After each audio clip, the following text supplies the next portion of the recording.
A1 TV news ವೀಕ್ಷಕರಿಗೆ ಸ್ವಾಗತ. ಕಾರ್ಮಿಕ ನಿರೀಕ್ಷರ ಬೇಜವಾಬ್ದಾರಿತನ ಕೂಡಲೇ ವರ್ಗಾವಣೆಗೆ ಆಗ್ರಹಿಸಿ ಜಿಲ್ಲಾ ಕಾರ್ಮಿಕ ಅಧಿಕಾರಿಗಳಿಗೆ ಮನವಿ. ಚಿಂತಾಮಣಿಯ ಕಾರ್ಮಿಕ ಇಲಾಖೆಯ ನಿರೀಕ್ಷಕರು ಸಕಾಲಕ್ಕೆ ಕಚೇರಿಗೆ ಬಾರದೆ ಮತ್ತು ಕಾರ್ಮಿಕರ ಸಮಸ್ಯೆಗಳಿಗೆ ಸ್ಪಂದಿಸದೆ ಬೇಜವಾಬ್ದಾರಿತನ ಪ್ರದರ್ಶಿಸುತ್ತಿದ್ದಾರೆ ಎಂದು ಆರೋಪಿಸಿ ಕರ್ನಾಟಕ ರಾಜ್ಯ ಟೈಲ್ಸ್ ಮತ್ತು ಗ್ರಾನೈಟ್ ಹಾಗೂ ಇತರೆ ಕಟ್ಟಡ ನಿರ್ಮಾಣ ಕಾರ್ಮಿಕರ ಸಂಘದ ಪದಾಧಿಕಾರಿಗಳು ಜಿಲ್ಲಾ ಕಾರ್ಮಿಕ ಅಧಿಕಾರಿಗಳಿಗೆ ದೂರು ನೀಡಿದ್ದಾರೆ. ಕಾರ್ಮಿಕ ನಿರೀಕ್ಷಕರು ಪ್ರತಿದಿನ ಮಧ್ಯಾಹ್ನ 1 ಗಂಟೆ ನಂತರವಷ್ಟೇ ಕಚೇರಿಗೆ ಬರುತ್ತಿದ್ದು, ಇದರಿಂದ ದೂರದ ಊರುಗಳಿಂದ ಬರುವ ಕಾರ್ಮಿಕರು ಗಂಟೆಗಟ್ಟಲೆ ಕಾಯುವಂತಾಗಿದೆ. ಕಾರ್ಮಿಕ ಸೌಲಭ್ಯಗಳಿಗಾಗಿ ಸಲ್ಲಿಸುವ ಅರ್ಜಿಗಳನ್ನು ಪರಿಶೀಲಿಸಲು ಅನಗತ್ಯ ವಿಳಂಬ ಮಾಡುತ್ತಿದ್ದಾರೆ. ವಿಚಾರಿಸಿದರೆ ಬೇಜವಾಬ್ದಾರಿಯುತ ಉತ್ತರ ನೀಡುತ್ತಿದ್ದಾರೆ ಎಂದು ಸಂಘಟನೆಯು ದೂರಿದೆ. ಅರ್ಹ ಕಾರ್ಮಿಕರಿಗೆ ಸೌಲಭ್ಯ ಒದಗಿಸಲು ಹಣದ ಬೇಡಿಕೆ ಇಡುತ್ತಿದ್ದಾರೆ ಮತ್ತು ಹಣ ನೀಡದಿದ್ದರೆ ದಾಖಲೆಗಳಲ್ಲಿ ಲೋಪದೋಷಗಳನ್ನು ಹುಡುಕಿ ಅರ್ಜಿಗಳನ್ನು ತಿರಸ್ಕರಿಸುತ್ತಿದ್ದಾರೆ ಎಂಬ ಗಂಭೀರ ಆರೋಪ ಮಾಡಲಾಗಿದೆ. ಸರ್ಕಾರದ ಮಹತ್ವಾಕಾಂಕ್ಷೆಯ ಯೋಜನೆಯಾದ ಕಾರ್ಮಿಕರ ಅರಿವು ಮತ್ತು ನೆರವು ಕಾರ್ಯಕ್ರಮಗಳನ್ನು ನಡೆಸದೆ ಅಧಿಕಾರಿಗಳು ನಿರ್ಲಕ್ಷ್ಯ ವಹಿಸಿದ್ದಾರೆ.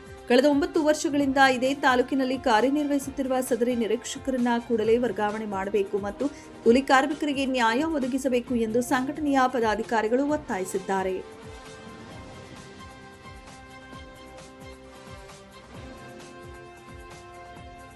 ಇವಾಗ ನಿನ್ನೆ ಎರಡನೇದು ಬಂದು ಒಂದು ನಿಮಿಷ ಹೌದು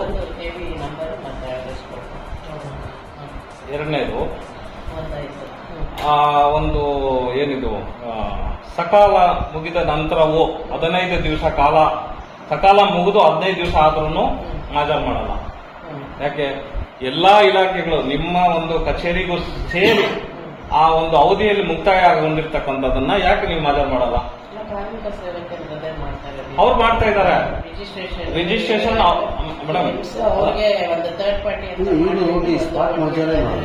ಅಲ್ಲ, ಅವ್ರು ಮಾಡ್ತಾ ಇದ್ದಾರೆ, ಅವ್ರದ್ದೇನು ತೊಂದರೆ ಇಲ್ಲ, ಅವ್ರಿಗೇನು ತೊಂದರೆ ಇಲ್ಲ. ಈ ಒಂದು ನಿಮ್ಮ ಇಲಾಖೆಯ ಅಧಿಕಾರಿ ಅಲ್ಲ, ನಿಮ್ಮ ಇಲಾಖೆ ಅಧಿಕಾರಿ ಕ್ಲೈಮ್ಸ್, ಮೆಡಿಕಲ್ ಕ್ಲೈಮ್ಸ್, ಬೇರೆ ಸಹಾಯದ ಇದು ಮದುವೆ ಸಹಾಯಧನ ಆಗಿರ್ಬೋದು, ಏನೇ ಆಗಿರ್ಬೋದು, ಇದನ್ನ ತನ್ನ ಸಕಾಲ ಟೈಮ್ ಮುಗಿದ್ರು ಹಂಗೆ ಇಟ್ಕೊಂಡಿರ್ತಾರೆ. ಯಾಕೆ ಈ ಡೇಟಾ ಆಪರೇಟರ್ನು ಹಂಗೆ ಏನ್ ಹೇಳ್ತಾರೆ, ನಮ್ಮ ಗಮನಕ್ಕೆ ಬಂದಿರೋದಿಲ್ಲ.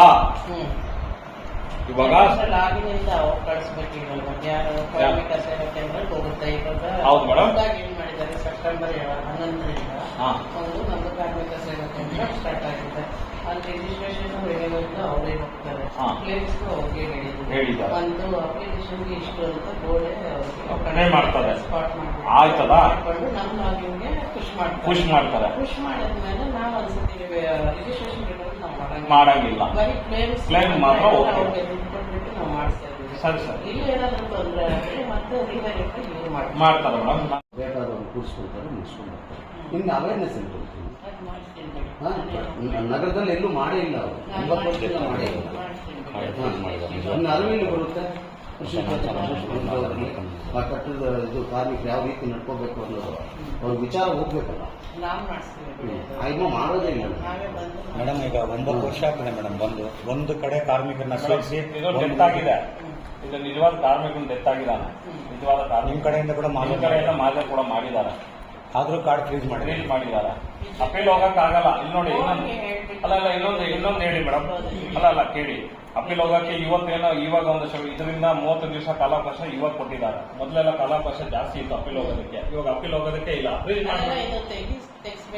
ಫ್ರೀಜ್ ಮಾಡಿ ತೆಗಿಸ್ಕೊಳ್ಳಿ ಇವಾಗ. ಹೌದು ಮೇಡಮ್, ಅದು ರಿಜೆಕ್ಟ್ ಮಾಡ್ಬಿಟ್ಟಿದ್ದಾರೆ. ನಾವು ಅಪ್ಲೈ ಮಾಡಕ್ ಆಪ್ಷನ್ ಇಲ್ಲ. ಅಪ್ಲೈ ಮಾಡಕ್ಕೆ ಆಪ್ಷನ್ ಇಲ್ಲ. ಏನ್ ಮಾಡ್ಬೇಕು ನಾವು? ಮೇಡಮ್ ಅವರು 9 ವರ್ಷ ಆಗಿದೆ. ಅವ್ರಿಗೆ ಪಾಪ ಬಂದು ಚಿಂತಾಮಣಿಯಲ್ಲಿ ಚಿರಪರಿಚಿತರಾಗೋಗಿದ್ದಾರೆ. ಅಲ್ಲಿ ಅವರು ದಯವಿಟ್ಟು ಅವರು ಬೇರೆ ಕಡೆ ವರ್ಗಾವಣೆ ಮಾಡ್ತಾರೆ. ನಾವೇನಾದ್ರೂ ಕೇಳಿದ್ರೆ ಮೇಡಮ್, ಸಣ್ಣ ಸಮಸ್ಯೆಗಳು ಯಾರು ಬರಬಾರ್ದು ಅಂತಾರೆ. ಅಲ್ಲ, ಇವಾಗ ನಾವು ಲೈಸೆನ್ಸ್ ಮಾಡಿಸ್ಕೊಳ್ಳೋದ್ರಲ್ಲಿ ಡೈರೆಕ್ಟ್ ಆಗಿ ಹೋಗ್ತಾರೆ. ನಾವು ಕ್ವಶನ್ ಮಾಡಿದ್ರೆ ನಮ್ಮ ಫೈಲ್ ಅನ್ನ ಎತ್ತಿ ಸೈಡ್ ಬಿಸಾಕ್ತಾರೆ. ನಮ್ಮ ಸಕಾಲ ಉದ್ದೇಶಪೂರ್ವಕವಾಗಿ ಮಾಡ್ತಾ ಇದ್ದಾರೆ.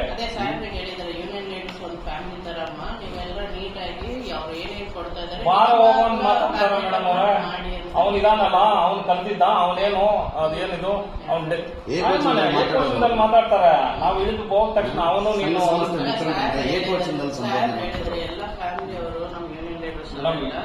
ನೀವು ಅವರು ಸರ್ಕಾರಿ ಕೆಲಸಕ್ಕೆ ಅಡ್ಡಿಪಡಿಸಿದ್ದಾರೆ ಅಂತ ನಮ್ಮ ಮೇಲೆ ಕಂಪ್ಲೇಂಟ್ ಕೊಡ್ತಾರೆ ಅವರು. ಸರ್ಕಾರಿ ಕೆಲಸಕ್ಕೆ ಅಡ್ಡಿಪಡಿಸಿದಾರೆ ಅಂತ FIR ಮಾಡಿಸಿದ್ರೆ ನಮ್ಮ ಮೇಲೆ ಸರಿಯಾಗಿ ನಿರ್ವಹಿಸಿಲ್ಲ ಅಂತ ಪ್ರಶ್ನೆ ಮಾಡಿದ್ದಿಕ್ಕ. ನಮ್ಮ ಮೇಲೆ ಹೇಳಿದ್ದಾರೆ ಸಾಹೇಬ್ರು ಈ ತರ ಎರಡನೇದು ಮಾಡಿದೀವಿ ನೋಡಿ. 12 ಗಂಟೆ ಆದ್ರೂ ಕಚೇರಿ ಬಾಗಿಲು ತೆಗೆದಿಲ್ಲ. ಡೇಟ್ ಆಪರೇಟರ್ ಪ್ರತಿದಿನ ಯಾವಾಗ ಫೋನ್ ಮಾಡಿ ಫೀಲ್ಡ್ ಅಲ್ಲಿ ಇದೀನಿ ಅಂತ ಮೇಡಮ್. ಕಾರ್ಮಿಕರಿಗೆ ಯಾವಾಗ ಮೇಡಮ್ ಮೀಟ್ ಆಗೋದು? ನಮ್ಮ ಸಮಸ್ಯೆಗಳು ಯಾರು ಹೇಳ್ಬೇಕು ಮೇಡಮ್? ಅಲ್ಲ 3 to 5 ಗಂಟೆ ಯಾವಾಗಲೂ ಮೇಡಮ್ ಕೆಲಸ ಮಾಡೋದಕ್ಕೆ ಬರ್ತಾರೆ ಮೇಡಮ್ ಆ ಟೈಮಿಂಗ್ ಅಲ್ಲಿ. ಮೇಡಮ್ ಯಾರು ಹೋಗೋದೇ ಇಲ್ಲ. ಸಮಸ್ಯೆ EMN ಇದು ಸೃಷ್ಟಿ ಮಾಡ್ಕೊಂತ ಇರೋದು. ಏನಂತ ಹೇಳಿದ್ರೆ EMN ಗೆ ಕೊಟ್ರೆ ಅದು ವರ್ಕೌಟ್ ಆಗತ್ತೆ, ಕೊಡ್ಲಿಲ್ಲ ಅಂದ್ರೆ ವರ್ಕೌಟ್ ಆಗಲ್ಲ. ಅಲ್ಲ ಸಾಹೇಬ್ರು ಮೊನ್ನೆ ಎಲ್ಲ ಕರೆದ್ಬಿಟ್ಟು ಮೀಟಿಂಗ್ ಮಾಡಿದ್ದಾರೆ ಇನ್ಸ್ಪೆಕ್ಟರ್ಸ್ಗೆಲ್ಲ. ಈ ತರ ಸುಮಾರು ಯೂನಿಯನ್ ಲೀಡರ್ಸ್ ಅವರು ಬಂದು ಹೇಳಿದಾರಮ್ಮ, ಒಂದು ಕಾರಣ ತರ ನೀವು ನೋಡ್ಕೊಂಡು ಹೋಗ್ಬೇಕು. ಅವರು ವರ್ಕರ್ಸ್ ನಮ್ಗೆ ಎಷ್ಟೊಂದು ನೈಜ ಕಾರ್ಮಿಕರು ಇದ್ರೆ ನೀವು ಎಲ್ಲ ಸೌಲಭ್ಯವನ್ನು ಕೊಡಿ. ಇವಾಗ ನಾವು ಯಾರು ಅರ್ಹವಾಗಿ ಹೇಳ್ತಾ ಇದ್ದೀವಿ, ಅವ್ರಿಗೆ ಅರ್ಹವಾಗಿ ನಾವು ಹೇಳ್ತಾ ಇದ್ದೀವಿ. ನಾವೇ ಇವಾಗ ನಾವೇ ಜಂಡಿ ಹಿಡಿತಾ ಇದ್ದೀವಿ. ಯಾರು ನಿಜವಾಗಿರೋ